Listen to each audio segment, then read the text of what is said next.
Hello friends, வணக்கம். Welcome to Fonseka kitchen. Fonseka கிச்சனை subscribe பண்ணாதவங்க சப்ஸ்கிரைப் பண்ணிக்கோங்க. அப்போ தான் நான் போடுற வீடியோ உங்களுக்கு உடனே நோட்டிஃபிகேஷனாக கிடைக்கும்.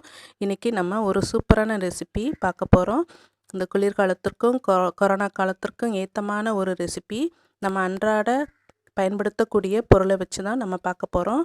அந்த பொருள்கள் எல்லாமே நம்மளுடைய கிச்சனில் இருக்கக்கூடியது. அதை வச்சு தான் நம்ம இன்றைக்கி பார்க்க போகிறோம். வாங்க, தேவையான பொருட்கள் என்னென்னு பார்க்கலாம். மல்லி ஃபஸ்ட் எடுத்துக்கலாம். மல்லி எல்லார் வீட்லேயும் கண்டிப்பாக இருக்கும். கிச்சனில் இருக்கக்கூடிய முக்கியமான பொருளான மல்லி ஃபஸ்ட் எடுத்துடலாம். அடுத்து கருமிளகு ரொம்ப நல்லது. சளி, இருமல், காய்ச்சல் எல்லாத்துக்குமே ரொம்ப நல்லது. கருமிளகை மசாலாக்களின் அரசன் கூட சொல்லுவாங்க. அடுத்து சுக்கு பொடி நான் பொடி பண்ணி வச்சுருக்கேன். சுக்குக்கு மிஞ்சின மருந்தே இல்லை அப்படின்னு கிராமத்தில் சொல்லுவாங்க. சுக்கு சளி, இருமல், காய்ச்சல் எல்லாத்துக்குமே நல்லது. முக்கியமாக கேஸ்டபிளுக்கு ரொம்ப நல்லது. அடிக்கடி ஏப்ப விடுறாங்கள அவங்களுக்கு ரொம்ப சுக்கு ரொம்ப பயனுள்ளதாக இருக்கும். அடுத்து பட்டை, அடுத்து கருஞ்சீரகம் எல்லா சூப்பர் மார்க்கெட்லேயும் கண்டிப்பாக கிடைக்கும். கருஞ்சீரகம் எல்லா நோய்க்கும் மிக பயனுள்ள மருந்து. மரணத்தை தவிர மற்ற எல்லா நோய்க்கும் முக்கிய தீர்வாக இருக்குது கருஞ்சீரகத்தை நம்ம அடிக்கடி சேர்த்துக்கிறலாம். முக்கியமாக சுகர் பேஷண்ட்டுக்கு ரொம்ப நல்லது. இப்போ எல்லாத்தையும் நம்ம அம்மியில் இடித்து பொடி பண்ணி எடுத்துக்கிறலாம். ஃபஸ்ட்டு மல்லி, கருமிளகு இந்த ரெண்டையும் போட்டு இடித்து எடுத்துக்கோங்க. மற்றதெல்லாம் நான் ஏற்கனவே இடித்து பவுடர் பண்ணி சலிச்சு வச்சுருக்கேன். இப்போ இதை நம்ம டீ போடுற ஒரு பவுலில் எடுத்துக்கிறலாம். இடித்ததை இதில் போட்டுருங்க. அடுத்து ஒரு பட்டை சேர்த்துக்கோங்க.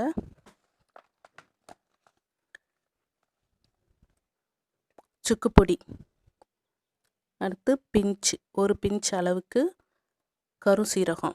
ஏன்னா கருஞ்சீரகம் அதிகமாக ஹீட்டு, அதனால் நம்ம பிஞ்ச் அளவுக்கு சேர்த்துக்கிட்டால் போதும்.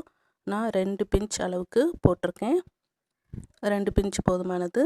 அடுத்து கற்பூரவள்ளி இலை, ஓமவல்லி இலை அப்படின்னு சொல்லக்கூடிய இந்த இலையை பயன்படுத்த போகிறோம்.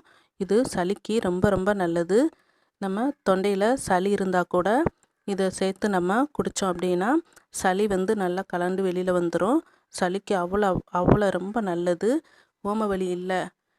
ஓமவல்லி இலை இல்லை அப்படின்னா நம்ம துளசி இலை எடுத்துக்கிறலாம். துளசி இலையும் ரொம்ப நல்லது. இது ஒரு குச்சி வச்சாலே போதும். ஓமவல்லி இலை நல்லா ஒரு படர்ந்து செடி மாதிரி வரக்கூடியது. எல்லார் வீட்டிலையும் கண்டிப்பாக வச்சுக்கோங்க. ரொம்ப நல்லது. இந்த குளிர்காலத்துக்கு நம்ம சளி, காய்ச்சல், இருமலுக்கெல்லாம் ரொம்ப நல்லது இந்த இலை. இப்போ இதையும் இதோட ஆட் பண்ணிக்கிறலாம்.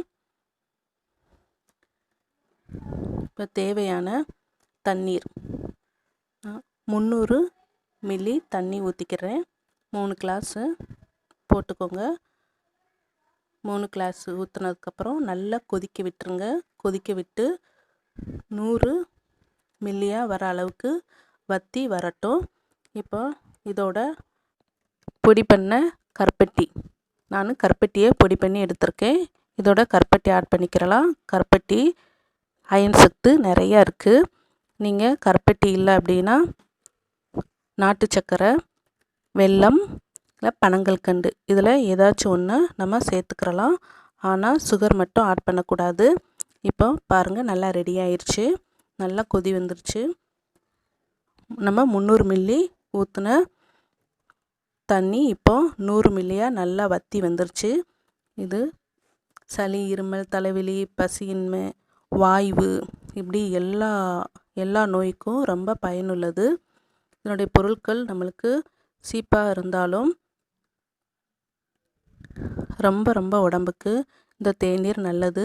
மருத்துவ பயன் அவ்வளோ இருக்குது இந்த தேநீரில்.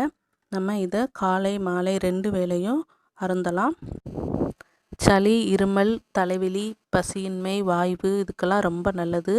சில பேர் அடிக்கடி ஏப்பம் விடுவாங்க. பக்கத்தில் இருக்கிறவங்க கூட பயப்படுற அளவுக்கு அந்த ஏப்பம் சவுண்டு அதிக அளவுக்கு இருக்கும்.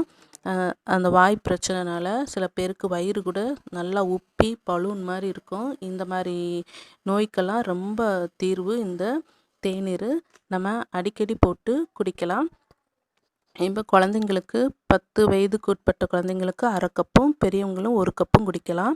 இதை குடிச்சு முடிச்சோன்னா ஒரு ஏப்பம் வரும் பாருங்க. நம்மளுக்கு உள்ள எந்த ஒரு தலைவலியோ மற்ற எந்த வலியாக இருந்தால் கூட உடனேயே ஒரு ரிலீஃப் கிடைக்கும். இதை நம்ம ஆஃபீஸ்க்கு கூட போட்டு கொடுத்து விடலாம். இன்னிலிருந்தே இந்த டீயை போட்டு குடிங்க. இந்த தேநீர் எதிர்ப்பு சக்தியை அதிகரிக்கும். ஃப்ரெண்ட்ஸ், இந்த வீடியோ பிடிச்சிருந்தா லைக் பண்ணுங்கள், ஷேர் பண்ணுங்கள், கமெண்ட் பண்ணுங்கள். தேங்க்யூ.